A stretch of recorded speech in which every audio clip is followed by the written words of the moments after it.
Amen. Amen. Amen. Dans le moment ça, nous allons passer la parole à notre cher frère Ophé. Frère Ophé, c'est un frère avec qui nous travaillons à Paris. Dans nos deux groupes de prière travaillent ensemble. Et je l'ai appelé pour faire une intervention pour nous ce matin. J'ai dit merci à mon frère d'être là. Merci pour sa disponibilité. Un ami, tout est permis, même s'il y a le décalage horaire. Voilà, ça ne nous dérange pas, voilà, d'être toujours ensemble. Voilà. Frère Ophé, tu es bienvenu. Tu es sur Radio Télé La Foi, c'est une télé catholique haïtienne. Même si je sais que ça fait, on est ensemble pendant plus de 15 ans. Je connais beaucoup de mots africains, mais il parle que toi, il y a que Jésus, tu connais en créole. Mais avec ça, tu iras au ciel, c'est l'essentiel. Voilà. Voilà. Si bien. Amen. Bien-aimé, bonsoir. Bienvenue, voilà. Je te passe la parole. Bien-aimé, bonjour. Je vous salue dans le nom de Jésus. Et je veux d'emblée proclamer et reconnaître avec vous que c'est le seul nom de Jésus qui nous réunit ce soir dans la foi en ce Dieu qui s'est donné pour nous afin que nous ayons la vie de Dieu. Chaque fois que des hommes et des femmes quittent tout pour se rencontrer dans la foi, célébrer le Dieu de toute bonté, le Dieu de miséricorde, le Dieu de compassion, eh bien, il y a église en ce lieu-là, même si c'est une rencontre en ligne, bien-aimé, l'église est là. Et là où il y a l'église, là aussi est le Saint-Esprit. Chaque fois que nous nous réunissons comme aujourd'hui, ayons en tête que nous vivons notre Pentecôte. Car la Pentecôte n'est pas un élément unique. Il se refait chaque fois que le nom de Jésus est proclamé et chaque fois que Dieu est reconnu comme le Créateur, comme le Sauveur, comme l'inspiration, celui qui donne la force aux hommes d'avancer dans le bien, d'avancer sur le chemin de lumière, d'avancer et de marcher à la suite de Jésus. Eh bien, la Pentecôte à Jérusalem, il s'est fait cette chose particulière qui n'avait jamais été expérimentée par les hommes, c'est que les gens parlaient et tous ceux qui entendaient le même message dans leur langue d'origine. Eh bien, aujourd'hui, dans un monde globalisé, la Pentecôte continue. On n'entend plus dans sa langue, mais ce qu'on entend du même message, c'est la réponse de Dieu aux problèmes particuliers que chacun de nous a. C'est les recommandations de Dieu pour chacun de ses enfants. C'est-à-dire que moi je ne parle pas de moi, j'ai vraiment cette prétention dans la foi que je parle de ce que Dieu a déposé en moi pour cette assemblée de sources de bénédiction que je salue. Et chacun des membres de ce groupe qui sont participants à cette assemblée va avoir des réponses de Dieu dans sa façon de comprendre ce que Dieu veut dire. Amen. Je rends grâce à Dieu et je remercie les dirigeants du groupe qui m'ont sollicité et m'ont donné pleine liberté, si bien que j'étais plus à même de recevoir dans la liberté ce que l'Esprit Saint voulait bien me suggérer. Et ce que j'ai reçu et que je veux vous partager aujourd'hui, c'est une réflexion, une exhortation sur le thème de la puissance de Dieu. Et dimanche prochain, le thème qui va nous réunir sera de partager sur puissance contre puissance. Amen. Alors, que dire de la puissance de Dieu bien-aimé? Sinon que je vais commencer par proclamer la parole. Le texte de référence, c'est Actes chapitre 1, verset 8. Je lis ceci. La Bible de Jérusalem nous révèle ceci. Mais vous allez recevoir une force, celle de l'Esprit Saint, qui descendra sur vous. Vous serez alors mes témoins à Jérusalem, dans toute la Judée et la Samarie, et jusqu'aux extrémités de la terre. J'ai jeté un coup d'œil sur la Bible Louis II. Il y est dit ceci. Mais vous recevrez une puissance, le Saint-Esprit survenant sur vous, et vous serez alors mes témoins dans toute la Judée, dans la Samarie et jusqu'aux extrémités de la terre. Rendons grâce à Dieu pour sa parole. Amen. Et comme vous le voyez, bien-aimés,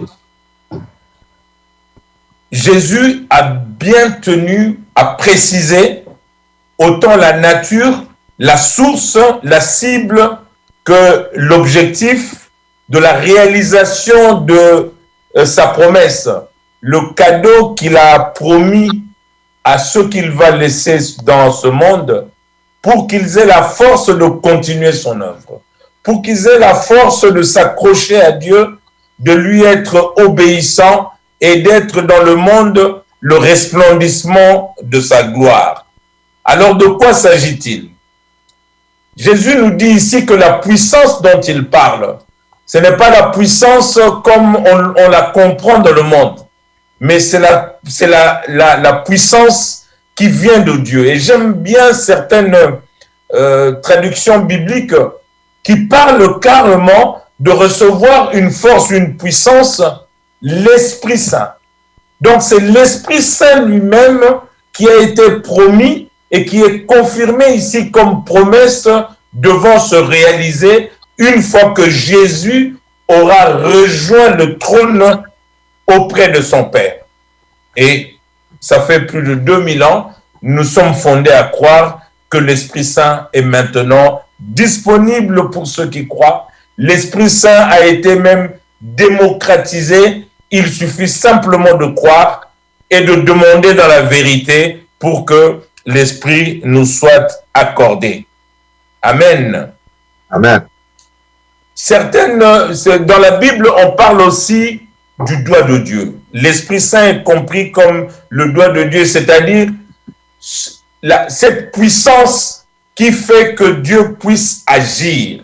On le voit dans le livre de l'Exode, particulièrement au 8e chapitre, verset 19, Exode 8, 19, et Exode 38, 18, ou bien dans Daniel, chapitre 5, verset 5, le temps nous est compté, je ne peux pas lire ces passages, donc je vous engage donc à pouvoir le faire dans la semaine. Donc Jésus révèle à ses apôtres bien-aimés que l'Esprit promis viendra sur eux.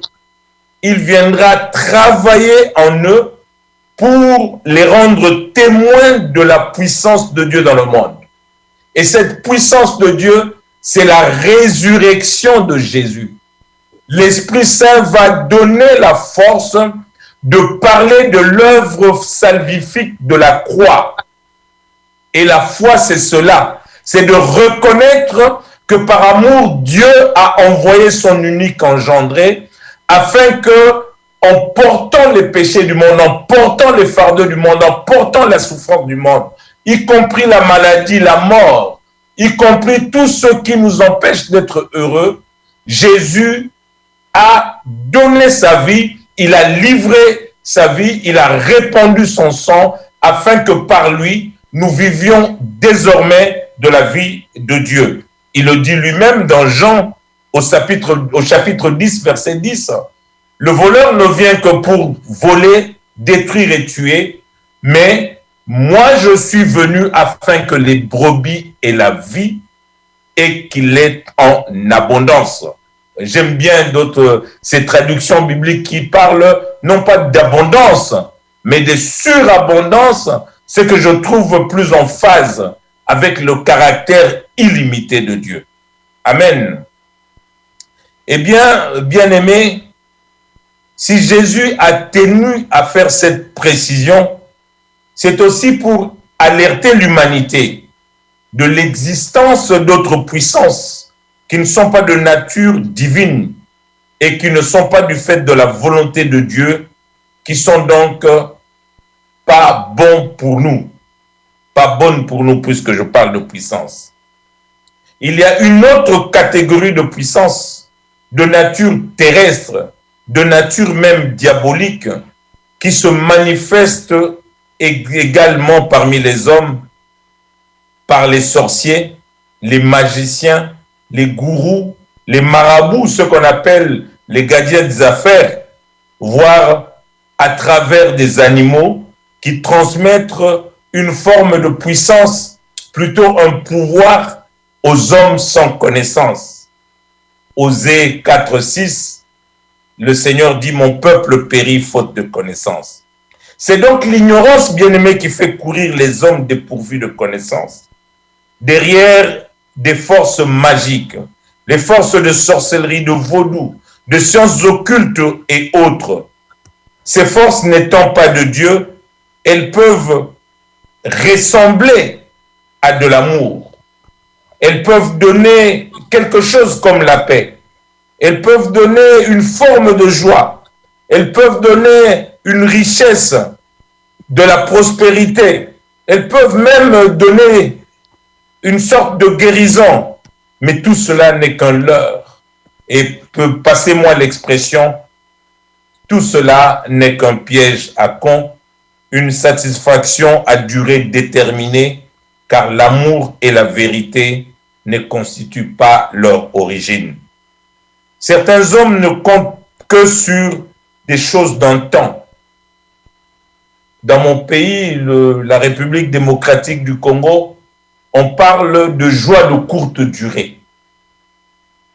Donc des choses d'un temps, et ces hommes ne réalisent pas que les malédictions générées par de telles pratiques, qui sont en fait des abominations, se transmettent sur plusieurs générations, de sorte qu'aujourd'hui, il y a des hommes et des femmes qui continuent à souffrir et à payer quotidiennement les conséquences des abominations de ceux qui les ont précédés dans leur lignée paternelle, maternelle ou alliée. Il y a peut-être parmi nous des frères et des sœurs qui sont dans ce cas. Et ce message est là particulièrement pour eux. Une chose est sûre, bien-aimés, la puissance véritable ne vient que de Dieu et de Dieu seul. Toute autre puissance, ou supposée telle, n'est qu'une falsification. Et puisque vous êtes en pays anglo-saxon, anglophone, il s'agit d'un fake power. Et tôt ou tard, cela finit par se savoir. Tôt ou tard, vient la désillusion, vient la souffrance. En créant le monde, le Dieu de toute puissance, le Tout-Puissant, avait utilisé sa puissance, la puissance de sa parole, aussitôt dit, aussitôt manifesté. Aussitôt que Dieu avait parlé, sa parole s'était retrouvée activée par son Esprit Saint, l'Esprit du Seigneur, celui dont Isaïe parle dans le chapitre 11, l'Esprit du Seigneur, esprit de sagesse et d'intelligence, esprit de conseil et de force, esprit de la crainte de l'Éternel et de connaissance. C'est ainsi que la nature de Dieu est de déployer la puissance de son esprit de puissance. Moïse, je prends l'exemple de Moïse. Moïse est né et grandi dans le palais d'un homme très puissant aux yeux des hommes, Pharaon. Il a grandi en voyant la puissance de Pharaon, quasiment jour après jour. Mais Dieu l'avait revêtu de sa toute-puissance quand les temps furent accomplis pour lui. Et il avait envoyé pour aller de sa part affronter le puissant Pharaon. Et c'était puissance contre puissance. C'est là le thème de notre enseignement de dimanche prochain. Pour cette mission de Moïse, celui-ci dit, je connais Pharaon, je connais sa puissance. Il avait même peur d'aller l'affronter au départ. Mais Dieu a montré sa puissance. Il a voulu démontrer à Moïse qu'il était un Dieu puissant et en tout cas plus puissant, de loin plus puissant que Pharaon. Et il a concentré sa puissance dans un bâton quelconque. Et ce bâton, aux yeux de Moïse, devant Pharaon, s'était mystérieusement transformé en serpent. Et pourquoi en serpent? Parce que Dieu voulait défier chacun des dieux égyptiens. Et ils avaient aussi un dieu serpent. Donc il voulait lui dire, tu as un dieu, tu as comme serpent un dieu, mais le serpent c'est une créature.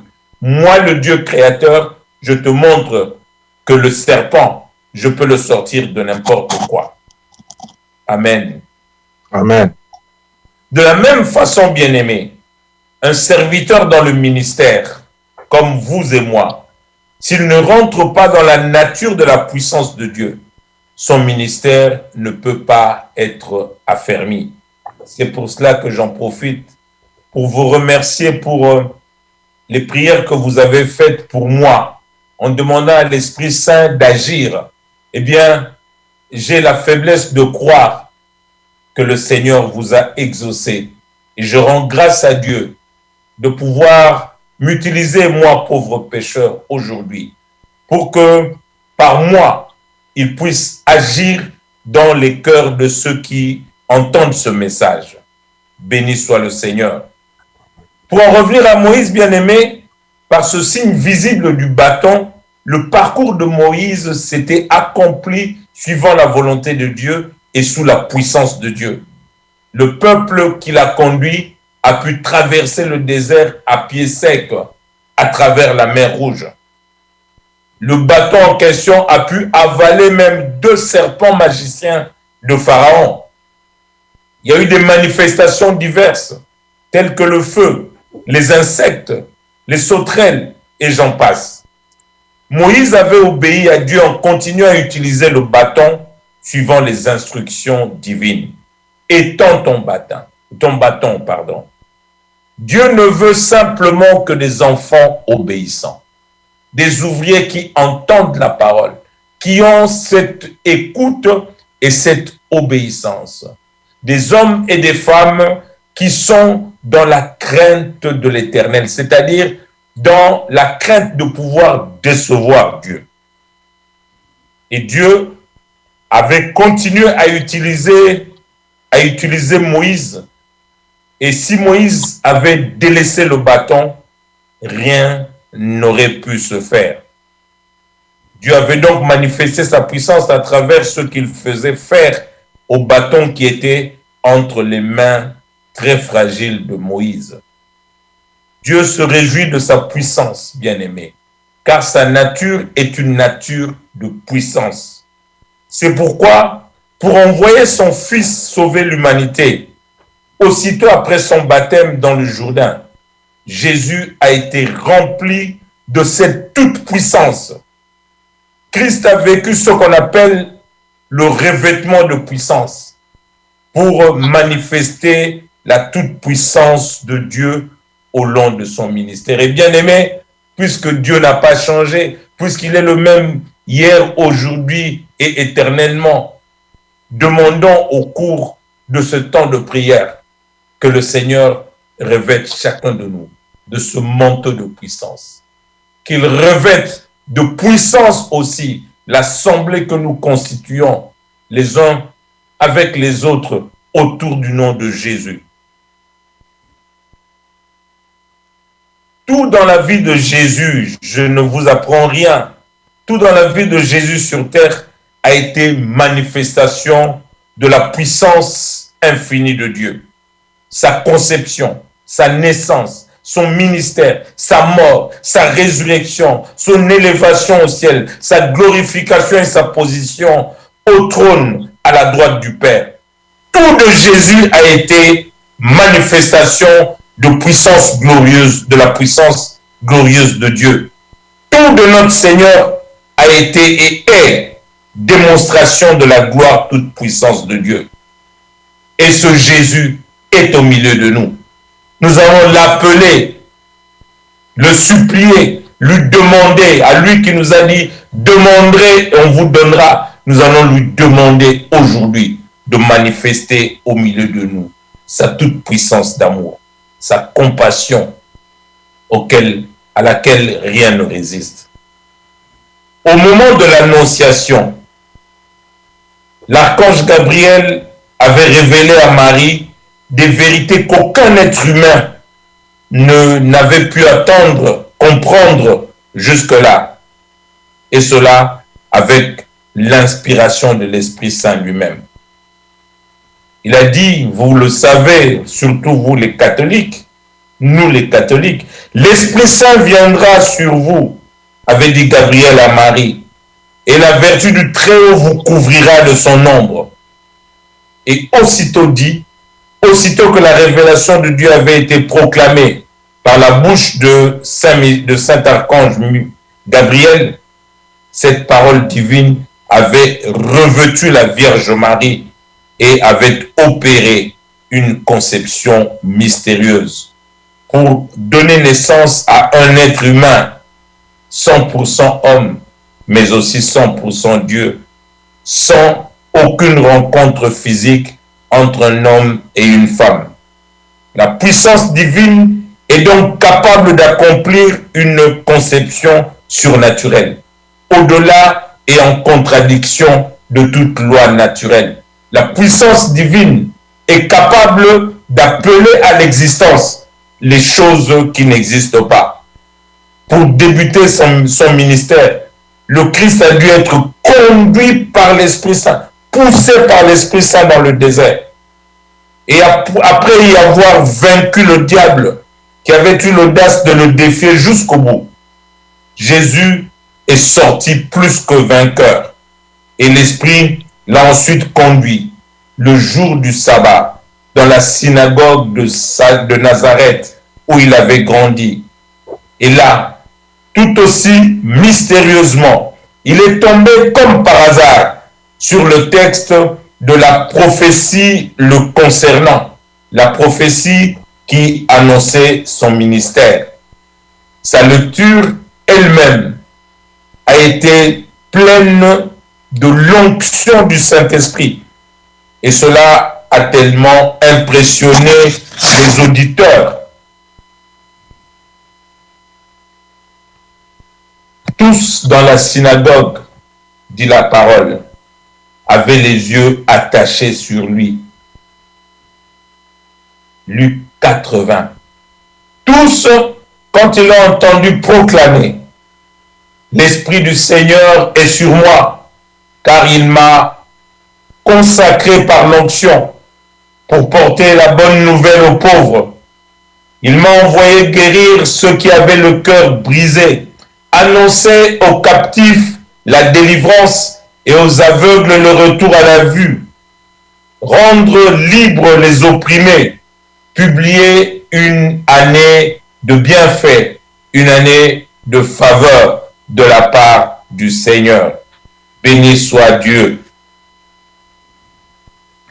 Bien-aimés, quand la puissance de Dieu se saisit de vous, même ceux qui vous connaissaient ne vous reconnaîtront plus.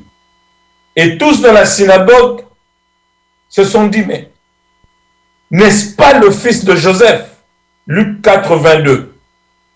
La puissance de Dieu est capable de transformer un homme, une femme, de sorte que même ceux qui le connaissent vont douter que c'est de lui qu'il s'agit.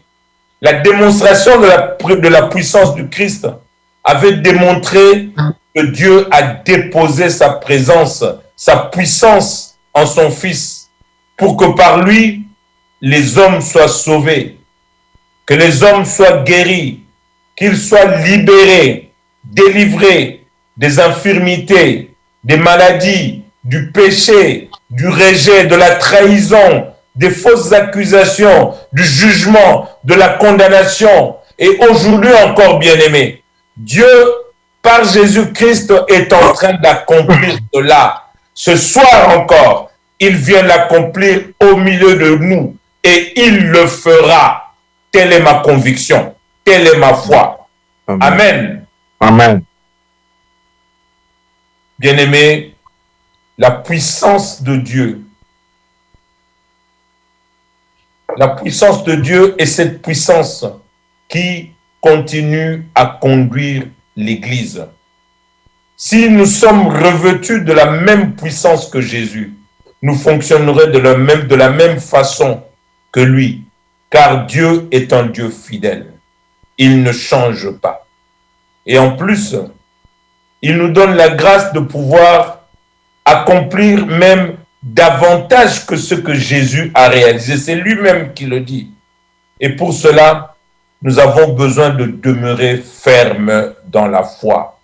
Nous avons besoin de continuer à avoir une foi audacieuse qui nous permette de demander, de proclamer, de commander des choses au nom de Jésus sans jamais douter.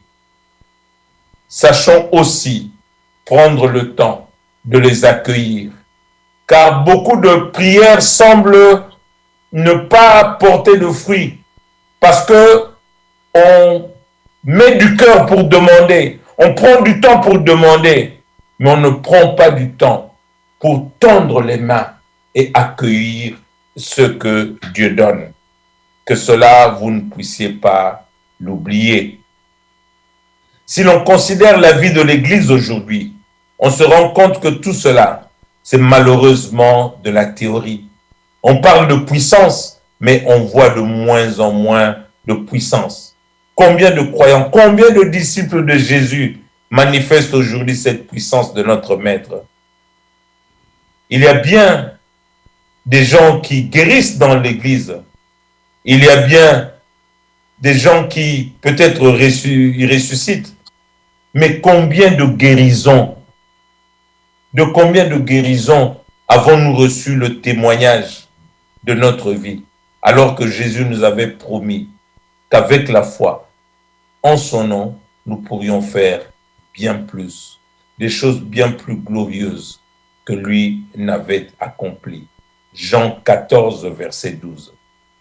Dans sa nature, Dieu parle dans la puissance et il agit dans la puissance. Et même, il agit sans avoir parlé. Dieu donne sans que nous lui ayons demandé. Il le donne à profusion. Juste en passant à côté de Jésus et en touchant le coin de son vêtement, sa puissance agissait. Dieu le Père est toute puissance de Dieu. L'Esprit Saint est aussi toute puissance de Dieu. Jésus-Christ est toute puissance de Dieu. Jésus-Christ qui est parole de Dieu est toute puissance de Dieu et sa parole est toute puissance de Dieu également. Son cœur transpercé est toute puissance de Dieu. Ses mains ensanglantées sont toute puissance de Dieu. Ses saintes meurtrissures sont toute puissance de Dieu. Son sang versé, répandu sur nous est toute puissance de Dieu. Sa croix glorieuse est toute puissance de Dieu. Tout son être, tout ce qui est lié à Jésus est toute puissance de Dieu. Voilà autant de pistes bien-aimées pour que nous puissions dans la prière, dans la foi, demander à recevoir non seulement la puissance, mais les cadeaux de cette puissance. Que cette puissance s'accomplisse dans notre prière et que nous puissions témoigner de cette toute puissance illimitée de Dieu. Que ceux qui nous voient des signes, des prodiges et des miracles opérés par la toute puissance de Dieu. Jésus avait déclaré que ses paroles étaient esprit et vie, car elles étaient revêtues de la puissance divine. est-ce qu'aujourd'hui nos paroles à nous sont-elles remplies de cette puissance? Pourquoi nos paroles ne sont pas puissantes?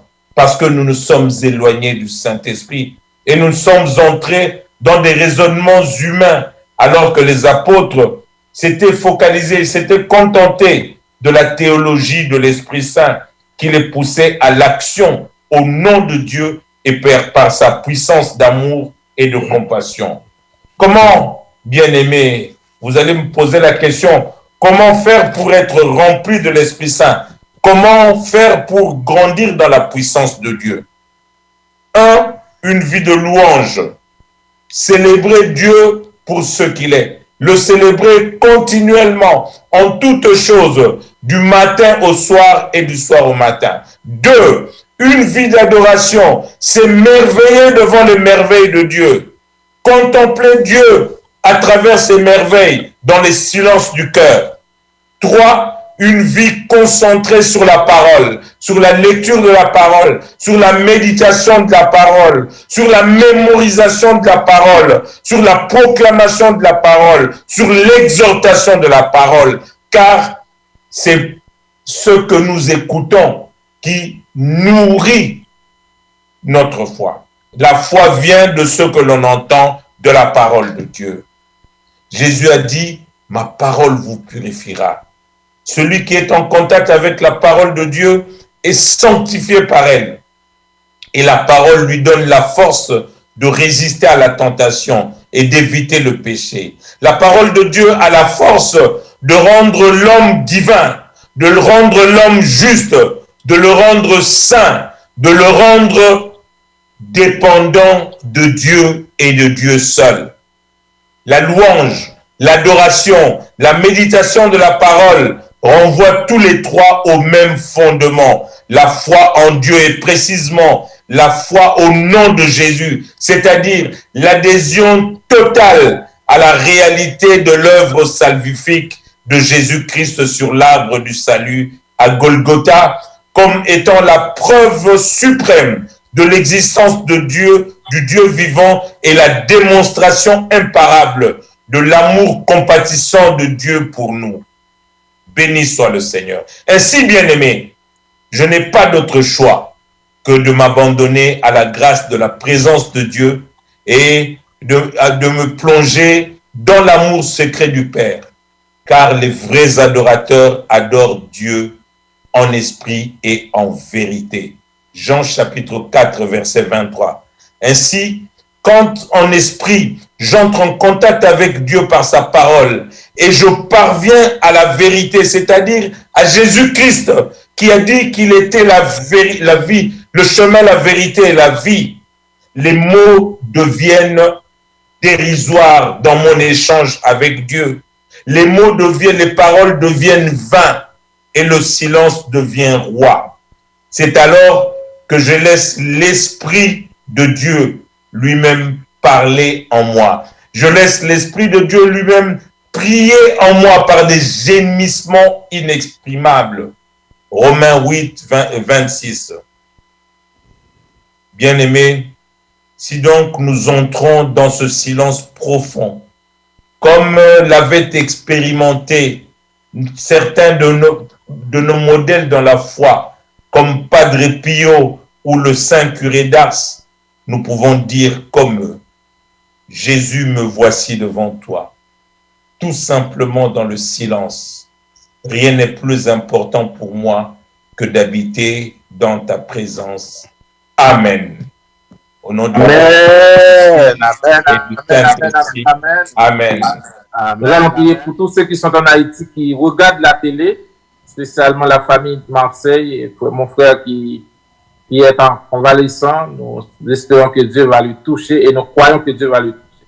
Mon frère, je te passe la parole. Nous sommes avec toi et pour ce ministère. Alors, on va nous préparer pour accueillir Jésus dans le Saint-Sacrement. Et frère aussi, c'est notre frère et comme nous disons souvent, Haïti est notre mère, mais l'Afrique c'est notre grand-mère. Et nous sommes de la même race. Et alors, frère aussi, merci parce que les paroles me viennent de partout. parce que tu nous apportes vraiment une parole De d'encouragement, puissance. une parole de puissance, cette parole qui, en principe, qui commence déjà à nous libérer, qui commence déjà à nous porter de la guérison de nos maladies. Alors, je Amen. demande à tous nos frères et sœurs de se préparer pour que nous puissions recevoir Jésus et très vivant dans le Saint-Sacrement que nous allons exposer et maintenant avec nos techniciens. Et monsieur, nous mettre comment se préparer pour nous capables de mettre pour nous Saint-Sacrement pour que vraiment avec frère Ossé, avec tout le peuple bon Dieu, frère Godon, tout chaque frère qui dans Georgia, Atlanta, pour nous capables adorer Jésus dans un moment ça qui, jeudi dimanche, qui se joue résurrection. On ouvre cœur pour nous accueillir Jésus dans Saint-Sacrement.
Amen. Amen. Amen. On a combien de minutes, combien de temps de prière? 10 minutes. D'accord, d'accord. Seigneur, prends soin de moi. Il y a une musique au fond déjà, mon frère. Ah, d'accord, j'entends. Ok. Bon, bien-aimé, tournons-nous vers le Seigneur. Le Saint-Sacrement est exposé. Exact. Est-ce qu'il y a moyen de le mettre, que moi aussi je le vois, que j'adore Jésus? Je suis déjà à genoux. C'est pas grave. Dans la foi, je sais qu'il est là. Bien-aimé, nous allons maximiser le peu de temps que nous avons. Jésus n'a besoin que de quelques centièmes de seconde, même pas, d'un éclair pour agir. Je bénis le Seigneur pour ceux qui attendent du bien de Dieu. Cette intercession, comme toutes les prières d'intercession, nous allons lui trouver le fondement dans la parole de Dieu. Et je prends deux paroles. Je prends d'abord Ésaïe au chapitre 59, où il est dit que la main de l'Éternel n'est pas courte pour sauver, et son oreille n'est pas dure pour ne pas entendre. Mais ce sont les iniquités qui ont dressé un mur de séparation entre lui et nous. Nous allons demander donc pardon pour cela. La deuxième parole sur laquelle nous allons nous baser, c'est Actes au chapitre 10, verset 38, où on nous parle de Jésus, de ce qu'il faisait en ce temps-là sur les routes de Galilée, de Samarie à Jérusalem, à Nazareth et partout. Il faisait du bien. La parole dit que c'est l'apôtre Pierre qui est en train de faire sa prédication. Il dit que Dieu l'avait oint d'Esprit Saint et de force, de sorte qu'il allait de lieu en lieu en faisant du bien. Et il guérissait tous ceux qui étaient sous l'emprise du diable, car Dieu était avec eux, avec lui. Bien-aimés, rien n'a changé. Nous sommes comme au temps de Jésus et Jésus est là. Nous allons commencer simplement de prendre une minute, une seule minute. Dieu a besoin juste de ta sincérité. Dis à Dieu quel est le mur de séparation qui t'empêche d'être écouté par Jésus. Avoue-le péché. Ici, je n'ai pas besoin de dire nous avons péché. Non. Seigneur, j'ai fait ceci. Précision dans la confession et cela va enlever l'emprise du mauvais sur toi. Il te tient parce qu'il sait que tu es dans sa nasse. Mais en proclamant, en confessant l'authenticité de sa faute, on obtient le pardon de Dieu. C'est aussi simple que ça. Nous allons donc garder silence et devant le Seigneur exposé dans le Saint-Sacrement, les yeux dans les yeux, nous allons lui dire, Seigneur, j'ai péché. Mais chacun avec ses paroles en précisant ce qu'on a fait.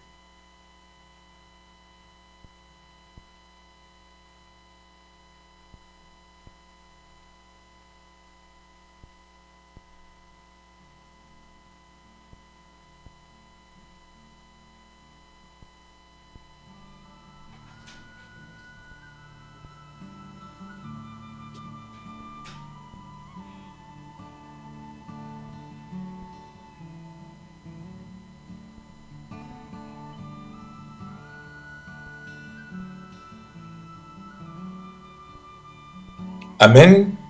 Amen. Acte 18, partout où il passait, il faisait le bien. Seigneur Jésus, tu es au milieu de nous. Regarde tous les cœurs brisés. Regarde tous ceux qui sont loin de la réussite. Parcours, Seigneur, cette réunion de prière. Toi qui n'es limité par rien, ni la distance, ni la géographie, ni la pesanteur, ni rien. Rien ne peut te limiter. Passe, Seigneur. Tu sais exactement combien de personnes regardent cette prière. Tu sais combien de personnes écoutent cette prière. Ceux qui l'écoutent maintenant, ceux qui l'écouteront demain et ceux qui l'écouteront jusqu'à la consommation des temps. Je te demande de les bénir, Seigneur. Je te demande de les visiter puissamment, Seigneur, en ce jour où nous avons proclamé ta puissance d'amour. Visite, Seigneur. Visite et libère. Jésus visite et libère. Tu es présent dans le Saint-Sacrement, dans ta puissance de Dieu, dans ta puissance d'amour. Oui, Seigneur, toi qui nous rends plus que vainqueurs à cause de cet amour, viens toucher tous ceux qui ont été victimes de maltraitance. Visite, libère et cicatrise les blessures, Jésus.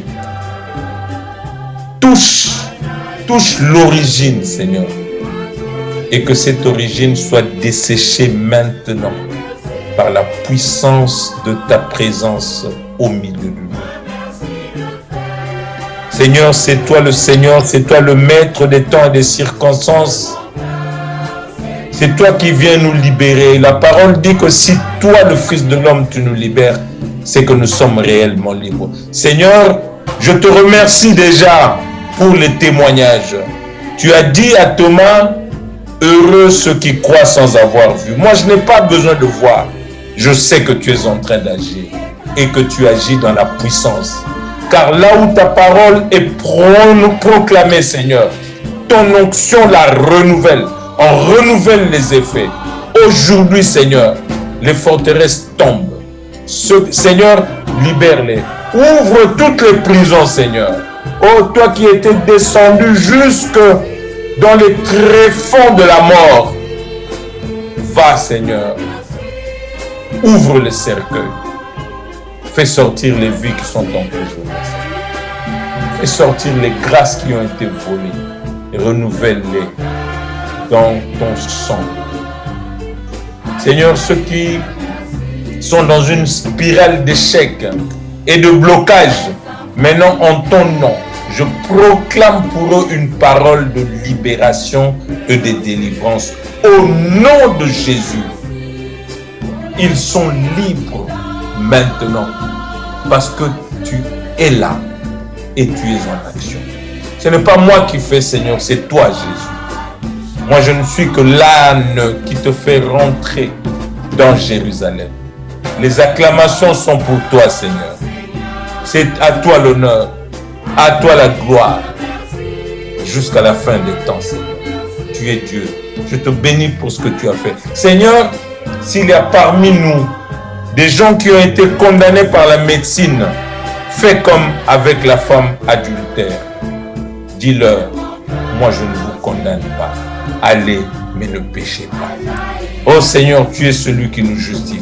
Tu nous révèles du manteau de ta justice. Tu es justice pour Dieu. Tu es juste pour Dieu. Rends-nous justes. Seigneur, il n'y a plus de condamnation pour ceux qui entendent ce message.